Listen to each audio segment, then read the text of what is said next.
Welcome to the Sportscast, November 15th, 2018, episode 2 for November 15th. If you haven't yet, please subscribe on YouTube, iTunes, and Periscope. And then if you're in iTunes, please leave a rating and a review. It will help us out tremendously. We got Ryan Christa today. He is the sports Malay guy. I could talk sports, any sport he could talk about. I don't have to worry about, any college football details. And Ryan, welcome back to the Sportscast. Sounds good, Santiago. I'm glad to be here and love talking about one of my favorite things, and that's sports. Exactly. Now, I do want to touch this. Butler to the Sixers. What are your thoughts? Time will tell. Came in, he had an okay game last night.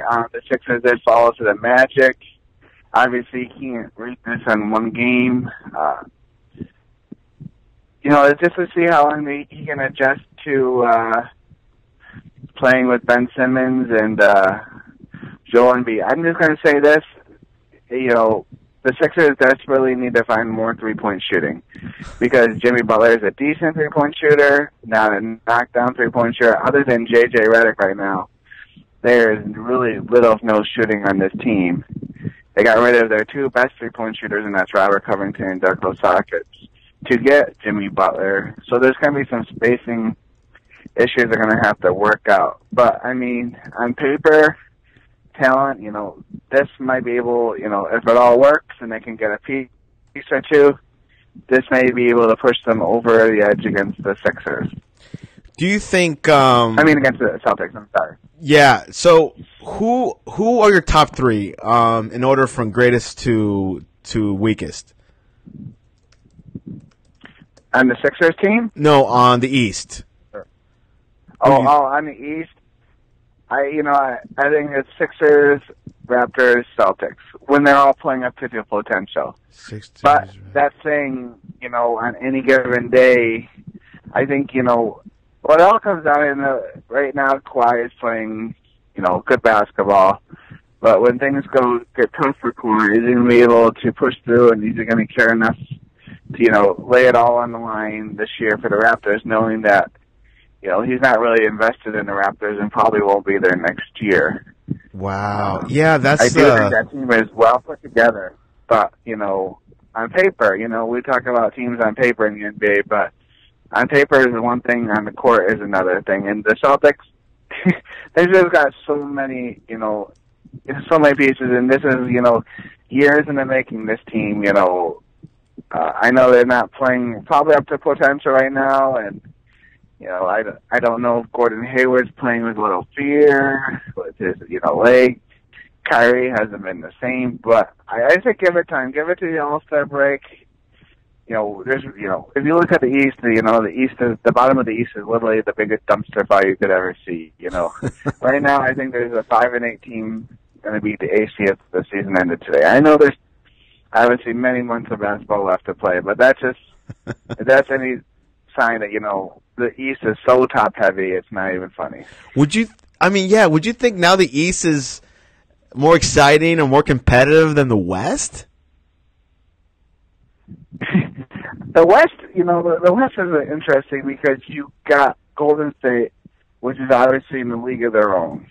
If you take out Golden State, you've got a lot of great basketball teams there, Santiago. The Rockets will get their crap together here. I think getting rid of Carmelo Anthony is addition by subtraction. They're a great team. The Jazz are a good team. The Spurs are playing well. Your usual suspects. The Lakers are turning it on. The Sixers and the Blazers are playing well. There's just a lot of good basketball teams on the West, and there's going to be the Nuggets are. You got to go on and on. The Kings. It's going to come down to the end, I think, for those final playoffs. But you're going to have a team, 52, 53 wins, maybe not make the playoffs this year in the West. But in the end, the West, it's all said and done unless the Warriors, completely fall apart. Where do you think the Lakers will finish up at the end of the season? Oh, they're turning it on. They started slow. They got to play some defense, Santiago. But 6, 7 seed. But yeah, I could see anywhere from the 6 seed to not make. Like I said, there's going to be good teams that not make the playoffs this year because there's so much competition in the West. Yeah, that's the thing. We're seeing good things from Portland, Houston. We're not seeing them have a good start from them, but it's... here's the thing with Santiago. They lost a lot of pieces. They lost Trevor Ariza and Marvo Giante, who obviously in the stat line they're not going to make a huge difference, but those guys are those tough glue guys. They play defense. They made open 3-pointers. And they were just you couldn't put a price value on them. So they leave, and now you bring in one of the world's worst defenders in Carmelo Anthony on the wing. You lose James Harden for a period of time.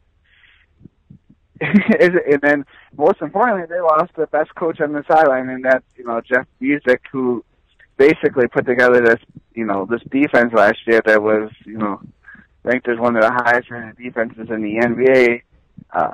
He goes away. Now they got an agreement for him to come back after Thanksgiving, so hopefully they'll change things up for the Rockets. I have no fear that this team is going to go on a 12 to 15 game winning streak here. December, January, February, somewhere along those lines. Well, that is our NBA recap of what's going on. I think Ryan is probably, from the Sportscast crew, Ryan is the best. I mean, he's the best in all sports, but he's the only one that could cover the NBA really well. I appreciate it, Santiago. The other guys don't even look at the NBA till after the All-Star game. A lot of people would like that because it's such a long and grueling season, but the games mean just as much in November and December as they do in March and April. Do you think the Miami Heat might make the playoffs? Yeah. The way the East is, it would be sad if they didn't make the playoffs, Santiago. They just haven't clicked, yet, and it's so early. I know teams are still finding their way. I think they will probably make a run at Carmelo Anthony here once he becomes probably either trade for him or after Rockets release him. Because I think he'll fit nicely. You just got to find the right role, and I think Eric Spoelstra is one of the best minds in basketball, and he can find that right role and give Carmelo that veteran's presence, combined with Dwayne Wade, to help this. They've got some good young players on that team. They just got to put it all together. Yes, I've heard that rumor down here. I've been hearing that we should get Melo, but of course. We just gotta make the moves, Let's switch over to college football. Let me read you the top 10 college playoff ranking. Number 1 is Alabama, Clemson, then Notre Dame, then Michigan, then Georgia, Oklahoma, LSU at 7th, Washington State, West Virginia, and Ohio State. How do you see the top 10? Well, let's not forget about my favorite story of the year, and that's again the UCF Golden Knights. Yes, they're at 11th. Correct, yeah. I haven't checked the ratings on Tuesday's playoff ranking show, but I'm going to say they're probably the lowest ratings they've probably had because all 10 teams in the playoff top 10 last week won, and they literally didn't move a spot. This is the same rankings they had as the previous week. Yeah. With the lineup of games this week, I don't see even a lot more movement. I think all top 10 teams are favored to win their games, and they should win their games. I guess the biggest threat for any upset would be Syracuse beating Notre Dame this week at a neutral site. But other than that, I don't see any upsets, and I think going into rivalry weekend, the weekend after Thanksgiving, that's when things will really start heating up here for the playoffs. Yeah, things are going to be really heated up. There is reports of Jalen Hurts not playing for the rest of the season. How complicated will this be for Alabama? The biggest issue is now you've got, Tua's, knee hasn't been healthy for, month or so, and every game it seems like the last couple of weeks he's had to basically win to the finish or not finish the game at all. He's definitely not 100%. I think the only thing that's going to heal to his knee is just some rest. He should be able to get plenty of rest if they play the Citadel. So if they can get him healthy, going into the Auburn game and the SEC championship, this is probably not a big factor. What I hate for Jalen Hurts is that now he's played, in 5 games and probably won't play probably most of the rest of the season other than maybe the SEC championship. He might be available, and probably the bowl game and playoffs he'll be available. But, he's lost his year redshirt, so now he's only got 1 year of eligibility left after he graduates if he wants to transfer to another school, which all likelihood he will. I think he was a good team player this year, and when reports came out in the spring, early summer, that he was, looking to transfer if he didn't win the starting job. But, him and Tua, I think they're great teammates. They cheer for each other. They want to win more than anything else. But, going into the last year, I do think Jalen Hurts, deserves a chance to be a starter again. Because this guy, went to the championship game 2 years in a row. He's lost 2 regular season games. I think this guy's a flat-out winner. He may not be the greatest thrower. We know that. But he's a spectacular athlete. And that's in college football. That's half the battle as you call it. When you're a quarterback, just being that athlete and that ability to stretch out plays, and make plays when they're not there. Well, that is our college football roundup. Let's talk about a little bit about NFL. This weekend, they had to move the game from Mexico City to LA and the Chiefs. Do you think that's a good indicator of who's the best in the NFL? Oh, I don't know if that's an indicator, but it'll be a fun matchup. I mean, after ESPN's game where they had to show, the 2-7 49ers and the 1-8 Giants, they need probably a ratings boost, and, this is going to be probably one of the all-time, ratings games in Monday Night Football.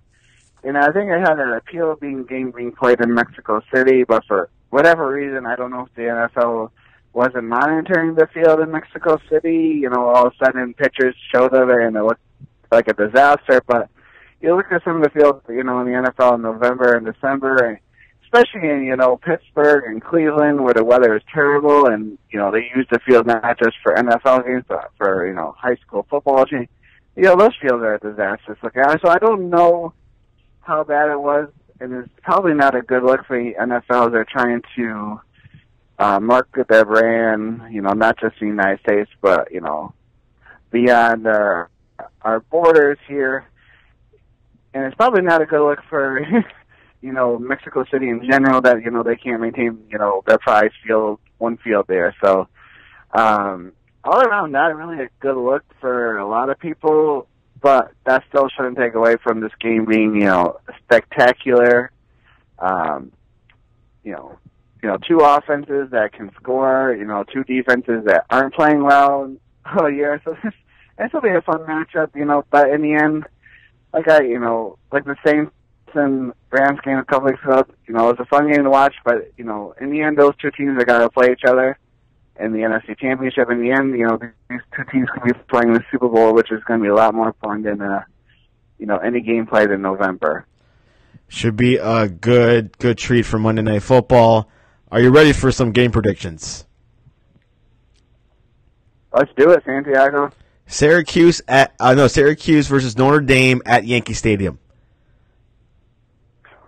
What a venue, Santiago, a classic name in college football, playing at a classic, venue of all sports. In November, the weather will be nice, crisp, and cool. When they made this game, I didn't expect this game to mean a whole lot, but it means a lot. Syracuse is having a dream season. They're 8-2. They're playing to play in a New Year's Six ball game, so there's so much on the line here. And I'm going to go to my hometown, Syracuse, Syracuse Orange here with a big upset here. My man Eric Dungy throwing the ball all around. I think it won't be a high-scoring game, but, I think there'll be a lot of yards, maybe just not a lot of points. So I'm going to see, go with a 27-20 Syracuse victory. That is what Ty was saying. There might be an upset. Iowa State at Texas. It's interesting, who are they, every year, we forget about the Iowa State Cyclones, and every year their third-string quarterback the last couple of years have come out and, shocked them all. They got Brock Purdy here against, Sam Ellinger, two quarterbacks playing, out of their mind lately. This should be a fun matchup, a lot on the line, The winner of this game has a good chance of going to the Big 12 championship.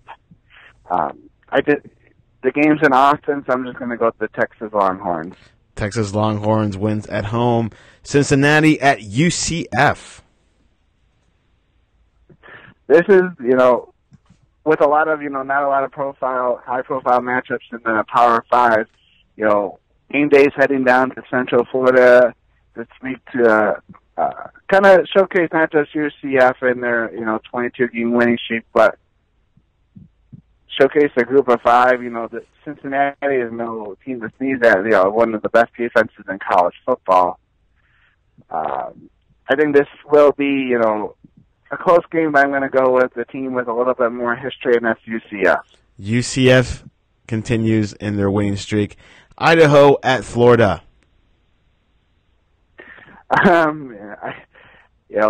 don't think my Gators good. They're playing well. They have a good year, but even if they weren't having a good year, I don't think the Idaho Vandals will put much of in the way of stopping the Gators. There'll be a lot of chomping going down in the swamp on Saturday for sure. Arizona State at Oregon. Big matchup for Arizona State. They kind of control their destiny down in the Pac-12 South. Oregon coming off a tough loss to Utah. How hungry are they wanting to finish the year, not knowing that they're not really playing for their division anymore? So Arizona State's I'm going to go with the Sun Devils here. The Sun Devils win in Oregon, upset, but Arizona has a lot to play for. Tonight, Green Bay at Seattle.